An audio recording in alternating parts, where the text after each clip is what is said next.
Olá, muito boa tarde, seja muito bem-vindo, seja muito bem-vinda. Esse programa, você sabe, ele tem uma perspectiva a partir do vigilante. E hoje ele é realmente um programa a partir da perspectiva do vigilante. Na primeira parte, pelo menos, dele, né? Que é o quê? A pandemia e os deveres legais do vigilante. O que tem a ver a pandemia com os deveres legais do vigilante? É isso que a gente vai conversar na primeira parte do programa, porque no segundo eu quero dar algumas dicas, algumas orientações em relação à questão do seguro-desemprego. Mas o ponto central exatamente é a pandemia e os deveres legais do vigilante, beleza? Então, fique à vontade aí, vá se assentando, me acompanhe, que vamos trazer um foco interessante aqui para você a respeito desse tema, legal? Muito bem, deixa eu dizer, eu fiz um vídeo na semana passada, um vídeo que, e foi até o tema do nosso programa aqui do sábado passado, desse sábado e do outro, né? Ou seja, a gente está falando da pandemia, não tem como escapar dessa situação que nós estamos vivendo agora, não tem como fugir disso aqui, porque está todo mundo focado, muita coisa acontecendo, você liga o rádio, você liga a televisão, você liga qualquer canal de informação e tudo está em torno do estado de calamidade, em torno do coronavírus, da pandemia, dos efeitos e assim vai.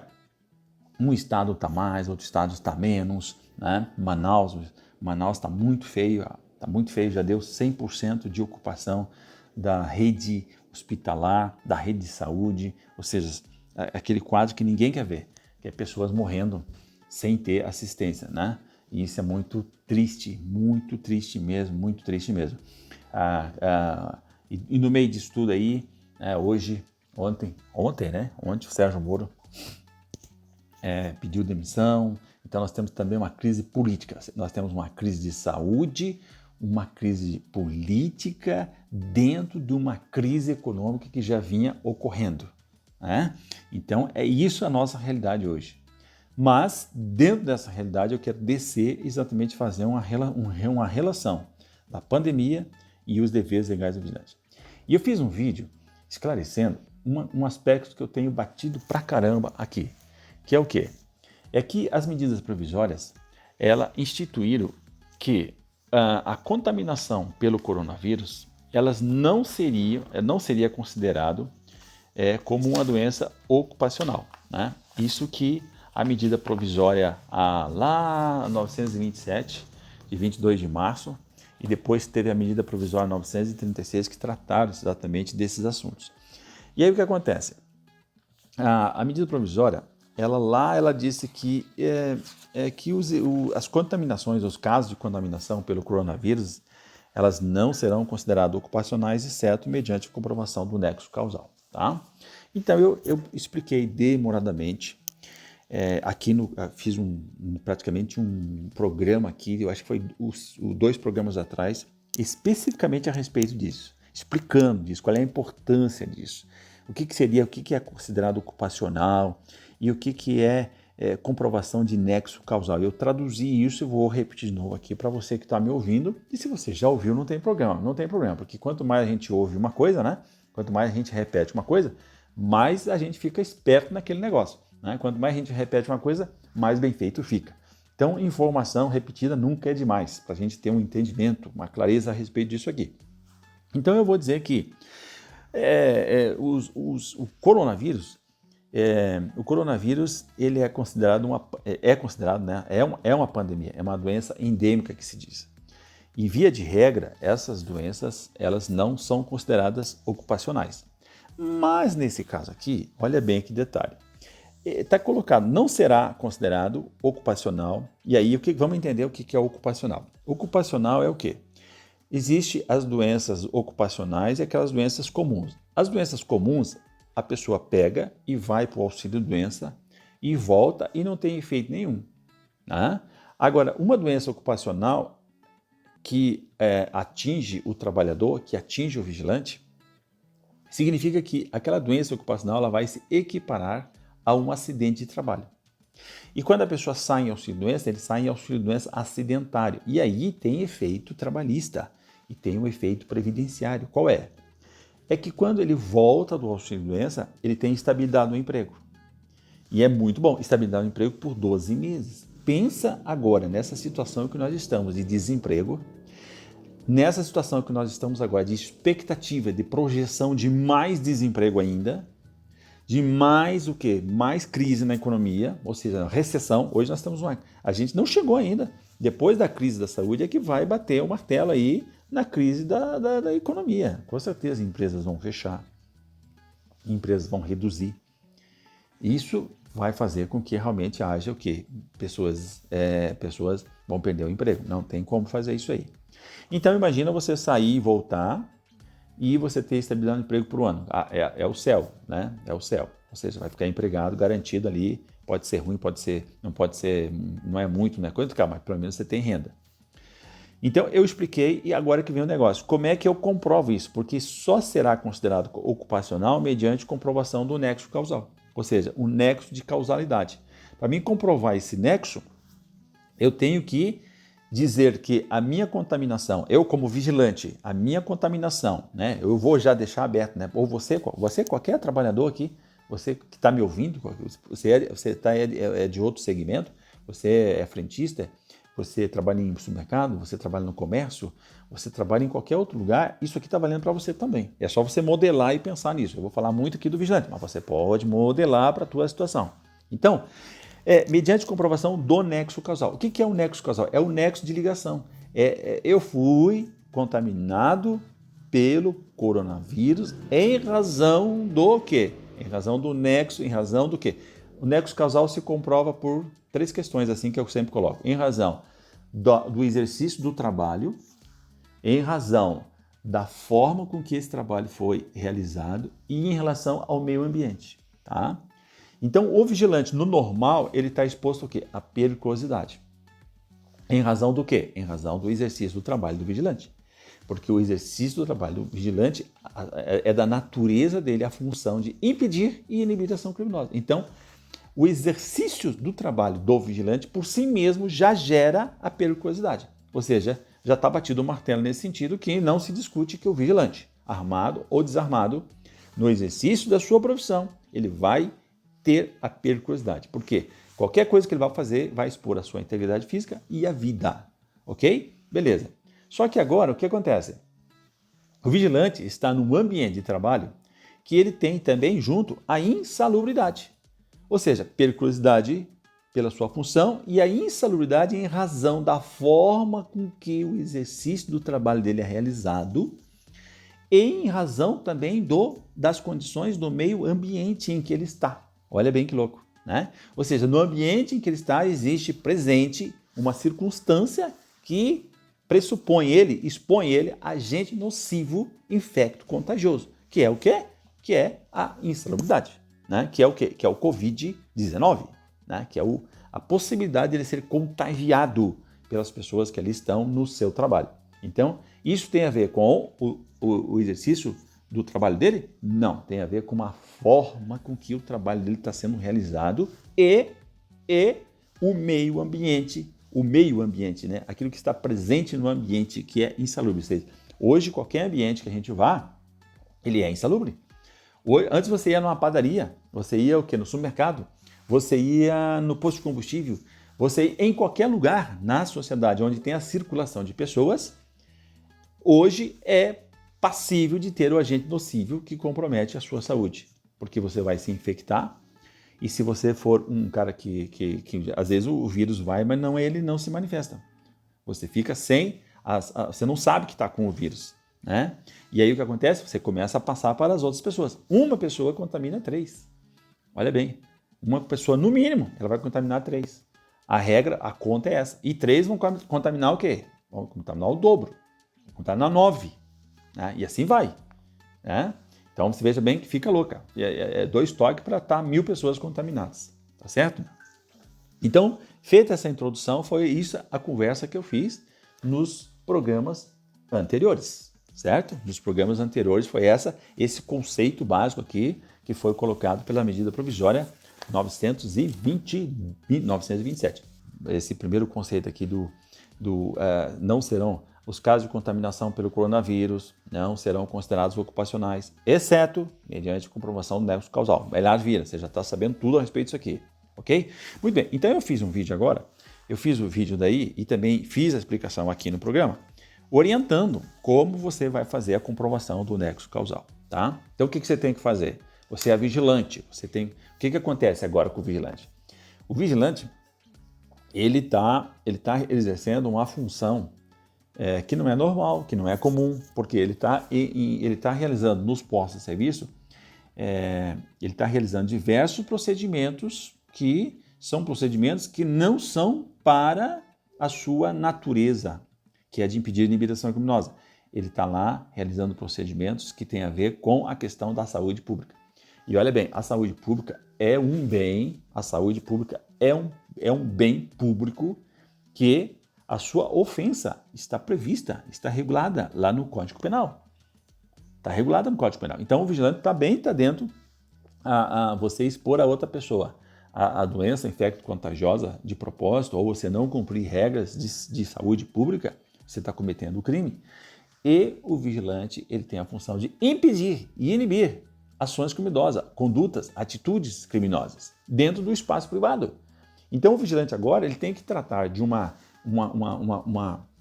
realidade que ele não está treinado para isso. Isso nunca foi discutido em escola, nunca foi dado aula isso para ele no curso básico, nem na reciclagem, em lugar nenhum. Então, o que acontece? Então, orientei como é que você vai comprovar esse nexo causal. Primeiro, você vai comprovar esse nexo causal realizando o seu dever legal. É importante que você registre no livro de ocorrência o quê? O seu dever legal, que é o quê?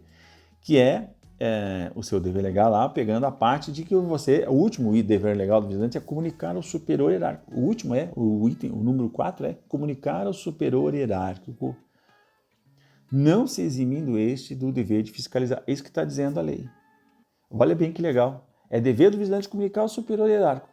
Mas se o vigilante não comunicar, a empresa, o superior hierárquico, não pode se eximir do dever de fiscalizar, de estar junto, de ir lá verificar como é que está a situação.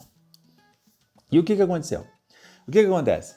Então o vigilante vai comunicar, vai registrar isso, né? E eu orientei ainda, conforme a Lei 7.102, conforme o Decreto 89.056 de 83 e conforme a Portaria 32. É dever legal do vigilante comunicar ao superior hierárquico o quê? Vai comunicar o quê? Falhas nos equipamentos. Então você vai verificar se existe o quê? Falha ou ausência dos equipamentos necessários para você realizar os novos procedimentos. Por quê? Se você está numa agência bancária, qual é o teu equipamento? É uma arma, vai estar a arma lá, vai estar o colete, é isso aí, é o básico. Esse é o teu equipamento básico necessário para tu realizar o seu serviço. Só que agora você realiza você realiza outra função. E aí, o que é necessário? É necessário você estar equipado com máscara adequada,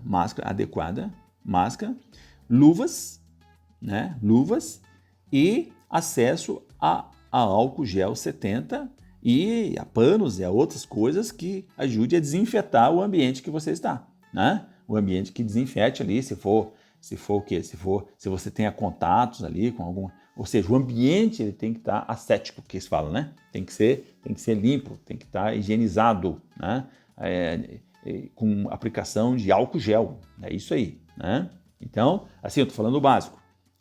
Isso está numa portaria, isso está na porta giratória, isso está no algum manuseio de material de detecção, ou seja, o ambiente ele tem que estar no mínimo isso. Então, um pouco você tem que ter o quê?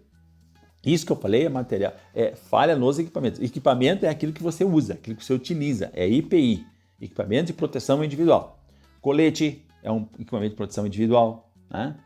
Então é aquilo que está contigo, tá? Os equipamentos que você usa com você. A arma é um equipamento individual, colete é individual, já falei, né? Colete individual, sei lá o quê, alguma outra coisa que uma capa, precisa ter uma capa, trabalho lá na portaria do hospital, ou na portaria de hospital de campanha, ou enfermaria, ou como é que se diz, um setor agora de triagem, que tem muito, né? Então você está exposto, você recebe as pessoas chegam lá, você tem que organizar fila. Então o vigilante hoje ele tá zelando exatamente por aqueles procedimentos que são recomendados para as pessoas não se contaminarem, evitar aglomeração e etc e tal, né? Manter as distâncias mínimas, etc. Aqueles procedimentos todos que existem, Cada lugar tem um, outros mais, outros menos. Então, o vigilante... e aí eu disse o quê? Você vai registrar a falha nos equipamentos, você vai registrar que não existe isso, né? Você vai registrar também o que? As irregularidades no ambiente, que é o que você vai comunicar. O que são irregularidades no ambiente? É tudo aquilo que está no ambiente que tem o potencial de alterar o controle do vigilante do local. Aquilo que vai gerar incidentes, tudo aquilo que tem o potencial de tirar o controle. Então, o que seria o que seria um incidente? As irregularidades no ambiente. As irregularidades no ambiente é tudo aquilo que está, vou repetir, irregularidades no ambiente. É tudo aquilo que está, eu vou corrigir porque eu estava me antecipando. Irregularidades no ambiente é tudo aquilo que está no ambiente, que está irregular e que vai impactar na forma de você prestar o serviço, que vai impactar nos procedimentos que você vai realizar, que vai dificultar, certo? Então isso é irregularidade. O que seria uma irregularidade nesse sentido que eu estou falando? De repente não tem a demarcação da distância no chão, não tem a demarcação da distância que as pessoas têm que ficar. Não tem nenhuma placa de orientação. Não existe nenhum caminho ali de orientação, uma faixa, alguma coisa assim. Não existe uma barreira de proteção, uma barreira de condução das pessoas, onde é que começa, onde é que termina, né? Ou seja, isso aí, não existe uma faixa ali, uma corda estendida, né? Um cone para sinalizar, alguma coisa assim. Isso é irregularidade do ambiente, tá? Então isso é isso que se chama irregularidade no ambiente, tá? Aí vem o quê? Que você vai comunicar mais? Incidentes e sinistros, que são os incidentes que podem ocorrer. Os incidentes sinistros seria ação criminosa. E os incidentes é exatamente coisas que podem estar ocorrendo em razão dessas falhas das irregularidades no ambiente. Porque as irregularidades no ambiente, um ambiente que tem irregularidades, ele vai causar incidentes. Vamos imaginar, não existe nenhuma sinalização da distância que tenha que ficar uma pessoa da outra. O que acontece? As pessoas vão se amontoar. Aí o vigilante vai lá, o vigilante, se tiver uma observação no chão, né, tiver aquela marcação no chão da distância, o vigilante simplesmente vai lá e aponta: olha, meu senhor, por gentileza, o senhor fica nessa marcação. Por gentileza, senhor, o senhor se afaste aqui nesse ponto. Aqui existe essa marca, existe essa demarcação no chão ou em algum outro lugar. Ó, aqui é onde começa a fila, ou seja, siga o roteiro aqui. Fica muito mais fácil do que você ir lá e, né, as pessoas precisam de orientação. E o que seria... Isso é um incidente, né? Isso causa o quê? Isso gera transtornos, né? E um incidente mal resolvido, ele vai encaminhar para um sinistro, que poderia ser uma ofensa, poderia ser uma difamação, uma calúnia, uma injúria, poderia ser agressão ao patrimônio, né? Uma tentativa de quebrar alguma coisa, tá certo? Então tudo isso tem que ser evitado. Ou então o quê? A pessoa está no ambiente sem máscara, estar ali a pessoa perturbando, a pessoa estar em cima da outra, né? Então, isso tudo são irregularidades, não é ação criminosa, não é. É o quê? Um incidente que pode resultar no quê? Na perda do vigilante, do controle do vigilante do local. Incidentes geram o quê? Insatisfações de quem está lá, insatisfação do tomador de serviço, insatisfação de quem trabalha naquele ambiente, e vai gerar o quê? A possibilidade, o potencial do vigilante perder o controle daquele local. E, por fim, o vigilante vai acusar as falhas ou a ausência dos procedimentos que são habituais àquele local e que devem ser mantidos no nível sempre de atenção 8, 9, 10. Por isso que é procedimentos habituais e permanentes de prevenção. Do quê? Dos incidentes e sinistros. Procedimentos habituais e permanentes. Permanente o quê? Que ele deve permanecer no nível 8, 9, 10 de atenção, de aplicação, né, de energia, tá certo? Então, tudo isso você vai registrar. E eu orientei isso e alguns vigilantes fizeram isso, pegaram isso. Por quê? Porque, veja bem, além disso, você vai bater foto e vai filmar as condições de trabalho que você está lá, sem luva, sem máscara, sem as condições, com irregularidades no ambiente, né? Tu vai registrar tudo isso que eu acabei de falar aqui, tu registra.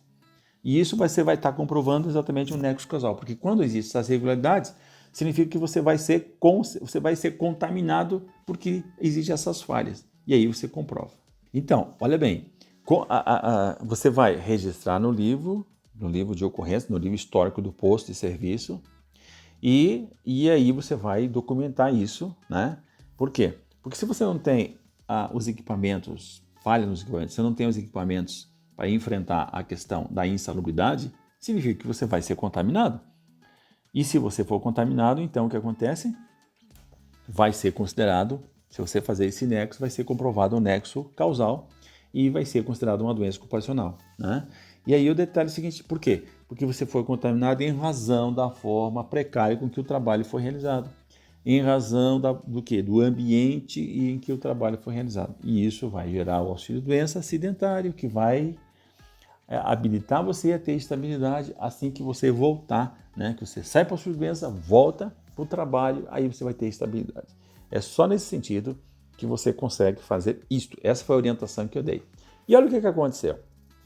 Aconteceu que daí o vigilante me passou uma mensagem dizendo, Pedrosa, eu fiz o que você falou. E o que aconteceu? Fui mandado embora. Foi demitido. Por quê? Por que ele foi demitido? Foi demitido em razão de ter realizado o seu dever legal. Por isso que o tema de hoje é a pandemia e os deveres legais do vigilante. Então eu sempre oriento aqui no programa na rádio e lá no meu canal, no Pedrosa Previdência, a gente publica conteúdo todo santo dia. E lá a gente publica conteúdo a respeito do quê? Questões previdenciárias, questões trabalhistas e questões profissionais. Esse programa hoje aqui é uma questão profissional. Eu estou conversando sobre a profissão, como é que se realiza a profissão.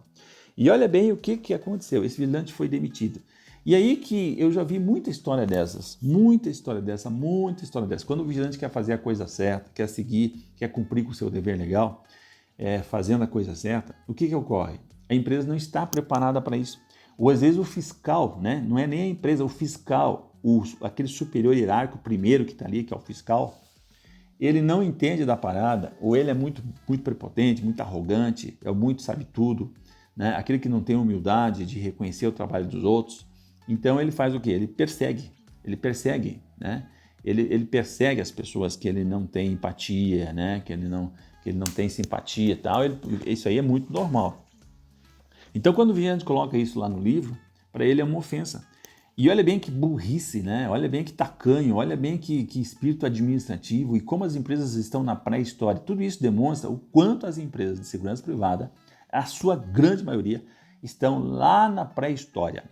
Ou seja, elas não estão agora no mundo atual, na era digital e na era da indústria 4.0, na era da segurança 4.0, onde uma das características da vigilância desta era digital, da era 4.0, da nova economia, é exatamente o quê? A prestação de serviço com ênfase na valorização de quem entrega o serviço, que é o vigilante, que é o profissional, que é você.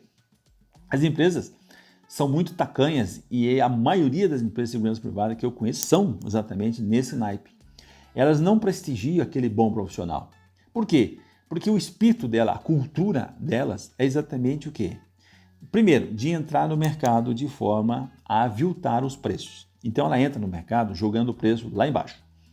Se o custo custa, sei lá, vamos imaginar um posto 24 horas, custa 30 mil reais, estou fazendo aqui uma hipótese, não quero fazer coisa certa, só para você entender. Um posto 24 horas, se ele vai brigar para aquele posto, ele faz uma guerra de preço. Se o custo é 30, então para ele ganhar alguma coisa, tinha que cobrar 35. Né? E aí o que faz? Ele joga por 25.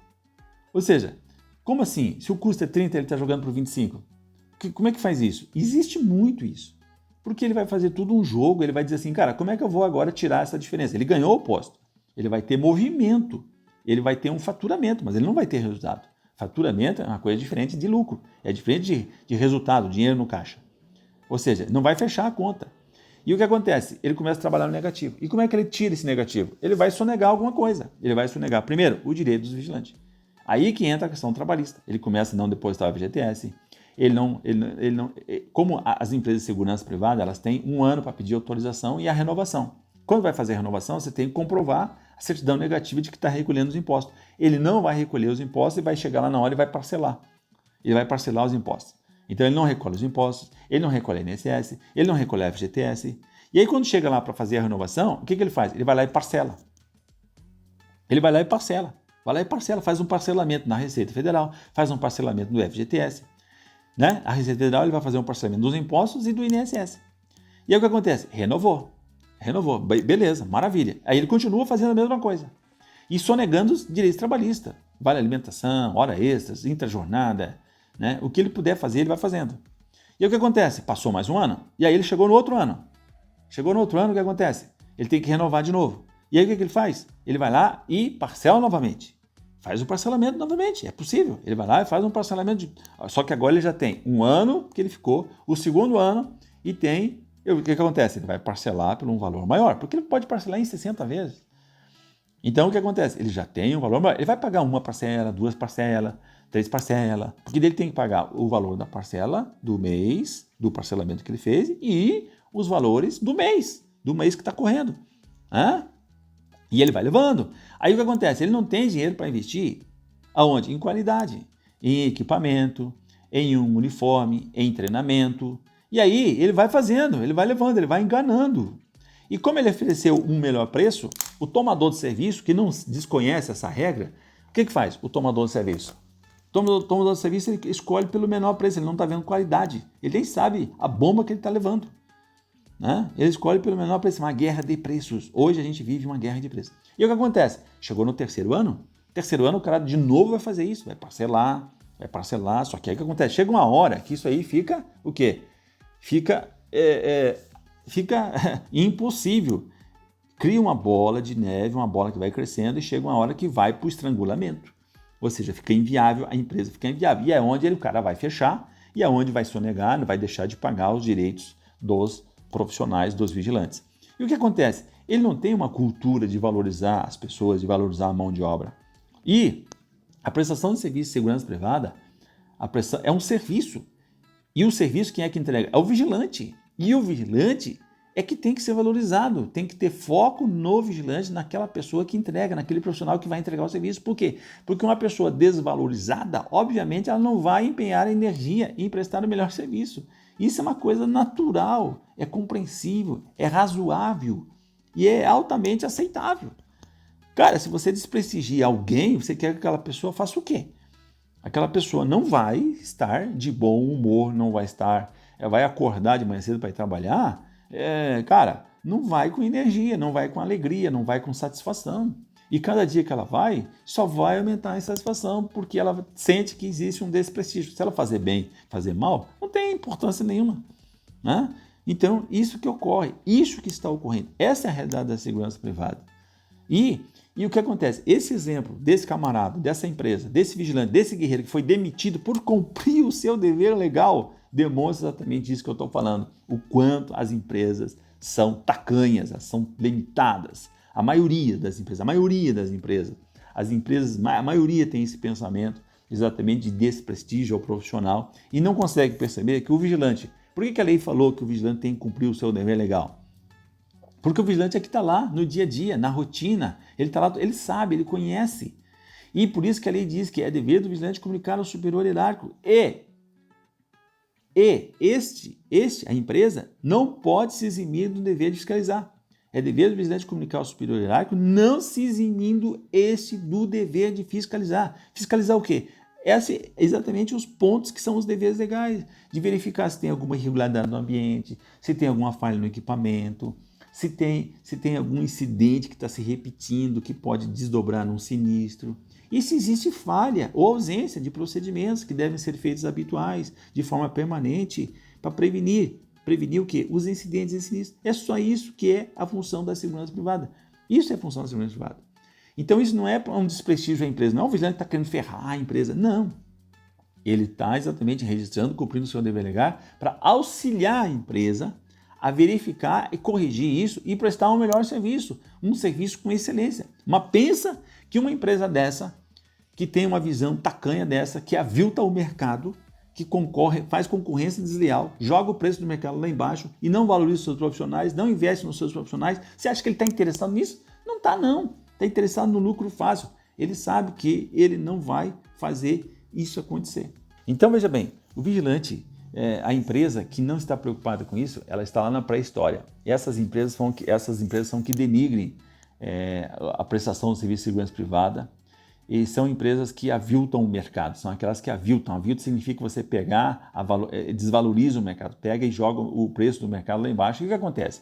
A maioria dessas empresas, o cara sabe que vai fechar, ele sabe que vai levar um ferro, aí ele troca o nome da empresa, ele bota um laranja depois no nome, lá abre outra empresa e continua.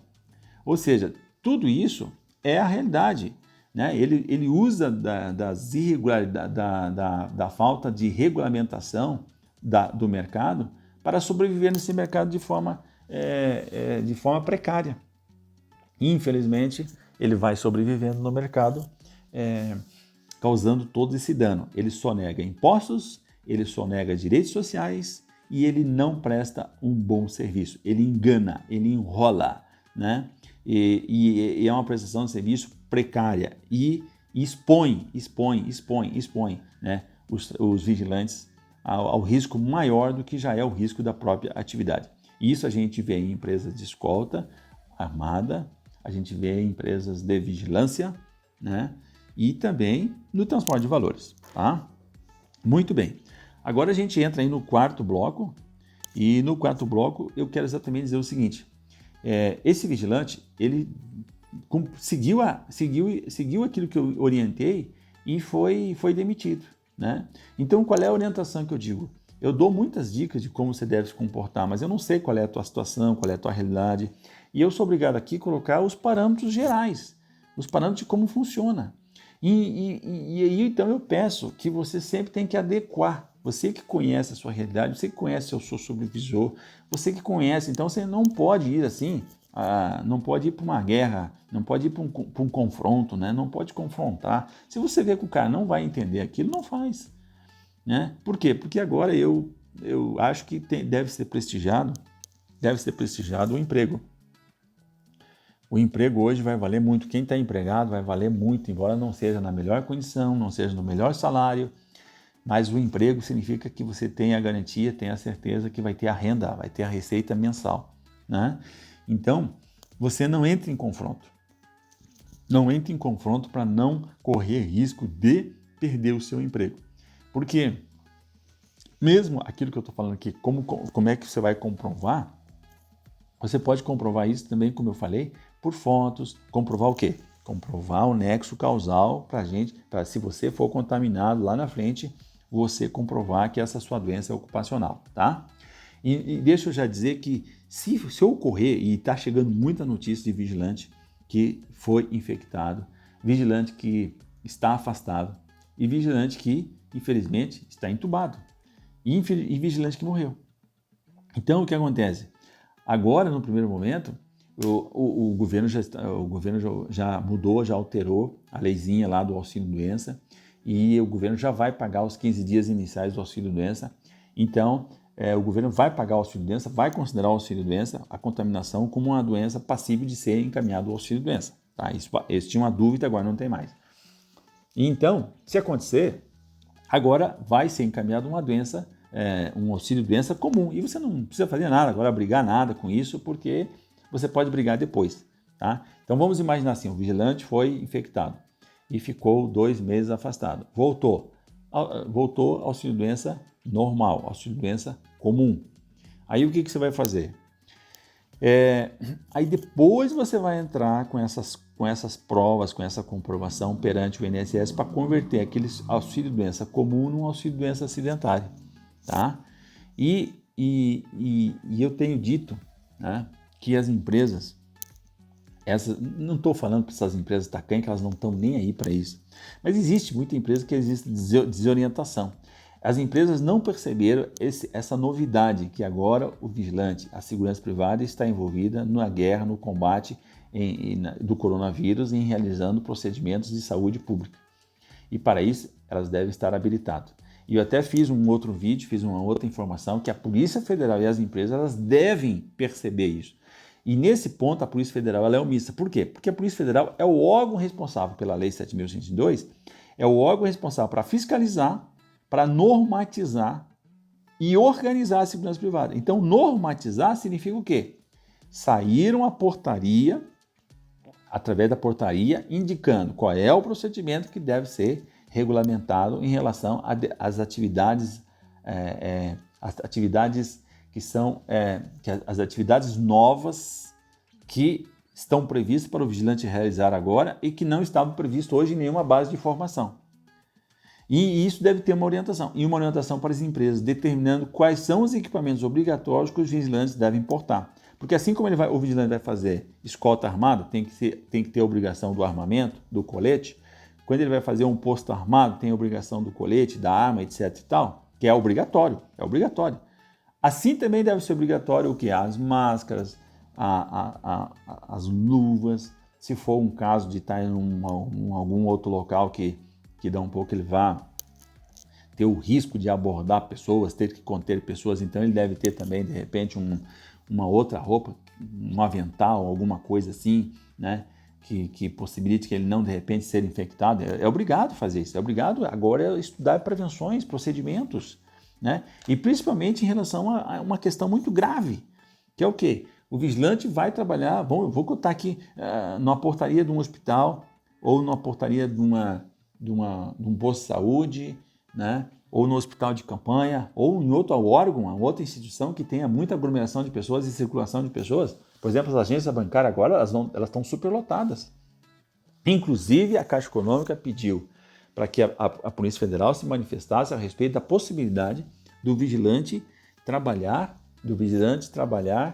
fora da agência, desarmado, né, para controlar as filas que vão acontecer.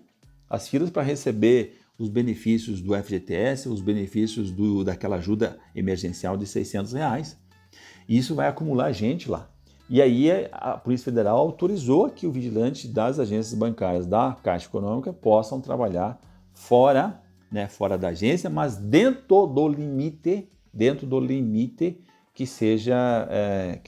que pertença à agência bancária, tá? Então o vigilante não vai poder estar na via pública, lá na calçada, por exemplo, né? Pelo menos é isso que está subentendendo naquilo que a Polícia Federal autorizou. Ou seja, para fazer isso, o vigilante tem que estar orientado nos procedimentos. Quem é que cria os procedimentos? É a empresa. Os procedimentos que devem ser habituais e permanentes de prevenção, quem é que estipula? Quem é que cria? É exatamente a empresa. A empresa que deve criar. A empresa é que cria. A empresa que tem que orientar o vigilante, tem que determinar o vigilante. Não pode deixar simplesmente vigilar e o vigilante, por sua conta e risco, começar a fazer do jeito que ele acha que é melhor. Fazer da sua cabeça, fazer com base na sua experiência. Isso não pode. O vigilante ele é um operador de procedimentos que devem ser criados pela empresa.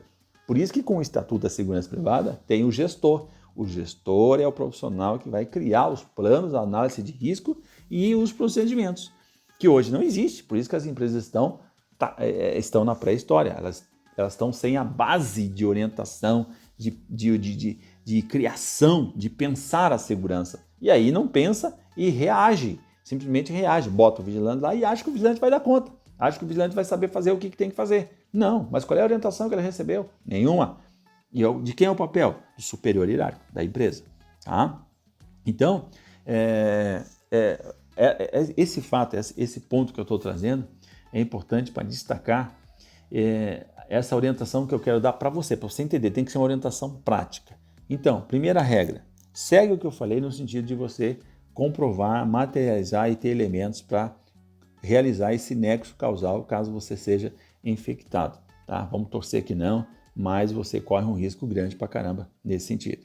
O segundo ponto que eu quero dizer é que você não vai fazer nada, seja muito esperto e inteligente para você não perder seu emprego, igual essa notícia do vigilante que foi fazer tudo certinho ali e foi demitido. Tá? E terceiro, vamos torcer que a Polícia Federal e que as empresas, até vou falar isso no próximo bloco aqui, vou desenvolver aqui alguma informação aqui, vou continuar aqui na sequência dizendo o que a Polícia Federal e o que as empresas deveriam fazer. Tá legal? Muito bem, muito bem. O que as empresas de segurança privada e o que a Polícia Federal precisa aprender com urgência agora? Vamos dar o destaque aqui. Eu já falei um pouco, mas vou tentar resumir que fica muito claro. Primeiro ponto, a Polícia Federal, o que a gente tem que entender? Ela é um órgão de fiscalização e normatização da segurança privada.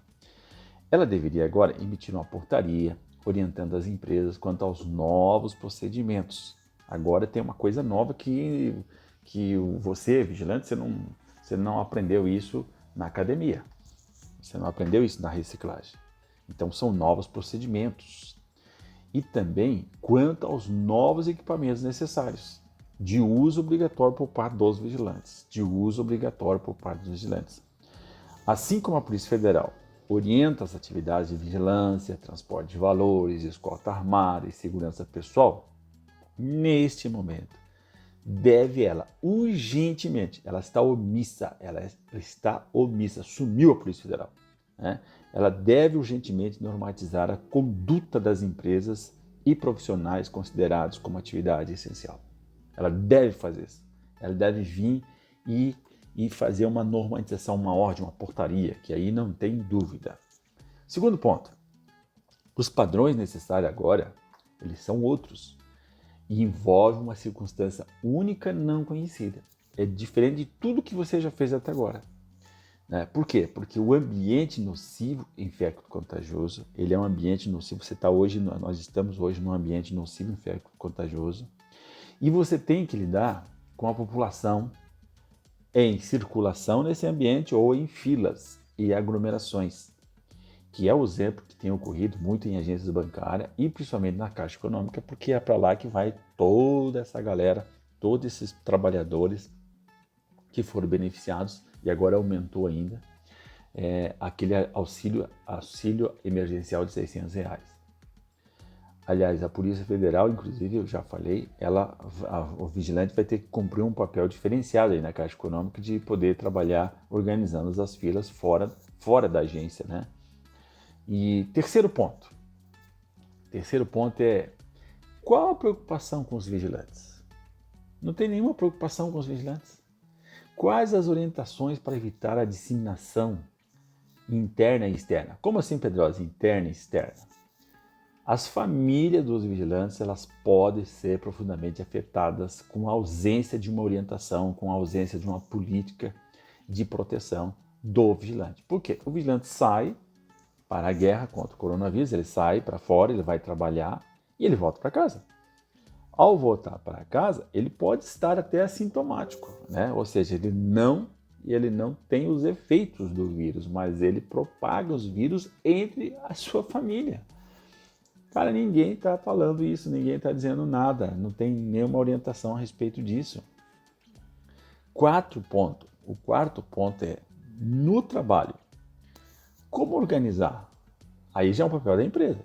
No trabalho, como organizar? E como lidar com os conflitos que vão acontecer, né? Com os conflitos que vão acontecer lá no trabalho e evitar os contatos. Ou então, como entrar em contato com as pessoas, reduzindo os riscos de contaminação. Como fazer isso? Não pode deixar o vigilante simplesmente lá e ele, por conta dele, imaginar fazer isso. É preciso ter uma frente disso, que é a empresa. Porque já se tem notícias de impactos da pandemia sobre os profissionais da saúde e sobre os profissionais da segurança, que envolve tanto a segurança pública quanto a segurança privada. Inclusive com muitos doentes, inclusive com algumas mortes, ou muitas mortes. Agora, qual é o plano de ação e prevenção desses riscos? Qual é o plano de ação e prevenção desses riscos? Então, cabe à Direção-Geral da Polícia Federal, a Direção-Geral da Polícia Federal, que eu digo, da segurança privada, se adiantar e cumprir o seu papel, não se omitindo. Porque se a Polícia Federal determinar, as empresas são obrigadas a fazer. Se deixar por conta das empresas, elas não vão fazer.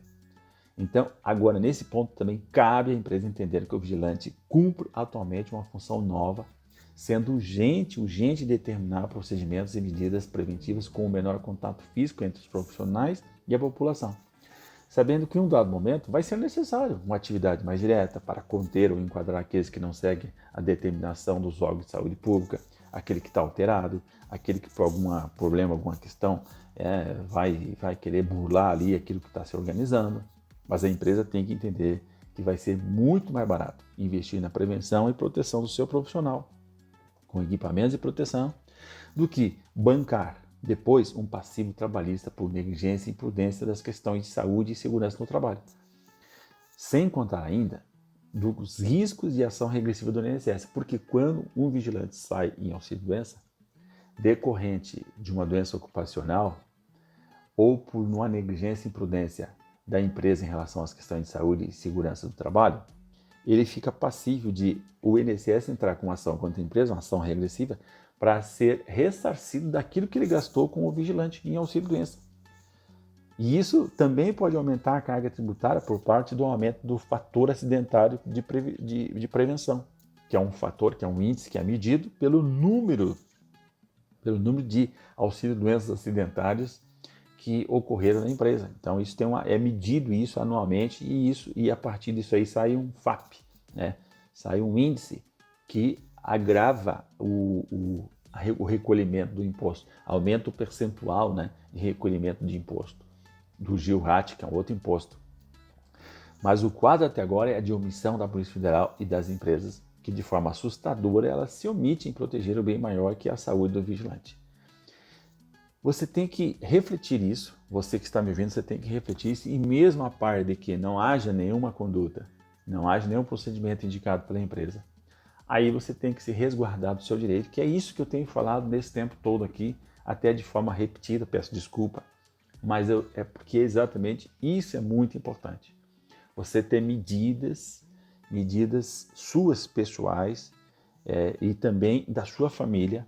É importante, muito importante esclarecer isso na família para que todos se cuidem, todos zelem pela sua integridade agora nesse momento e realmente fique em casa. Quem é da área de risco, quem não precisa sair, fique resguardado, fique cauteloso, use a máscara, use o álcool gel. A gente tem que adotar agora uma conduta diferente. Agora temos que ter uma cultura diferente. Nós temos que ter um hábito diferente. E como é que a gente cria um hábito diferente? A gente tem que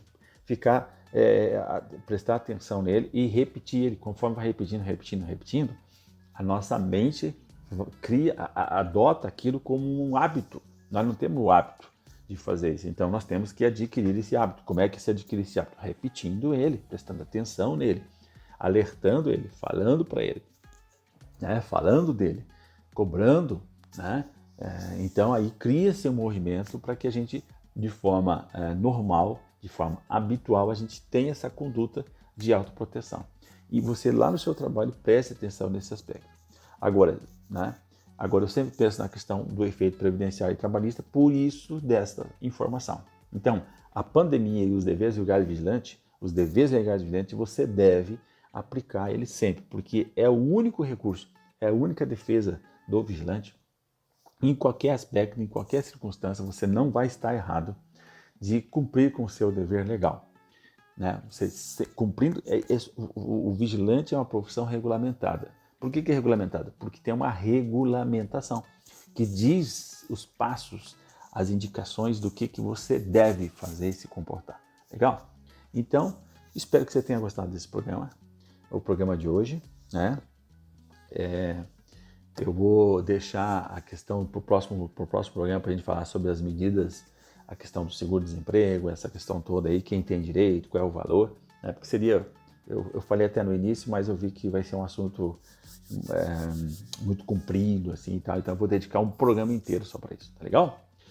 E espero que você se cuide, espero que você tenha gostado. E se você tem alguma dúvida, você pode mandar a sua dúvida aí que a gente vai responder. Peço que você se inscreva no canal lá no Pedrosa Previdência. Peço que você compartilhe o programa na rádio e na terça-feira é repetido o programa. Então você pode, às 14 horas, você pode voltar nele. Ok? Muito bem. Então deixo o meu abraço, um bom final de semana, fique com Deus e eu volto na próxima semana. Tchau!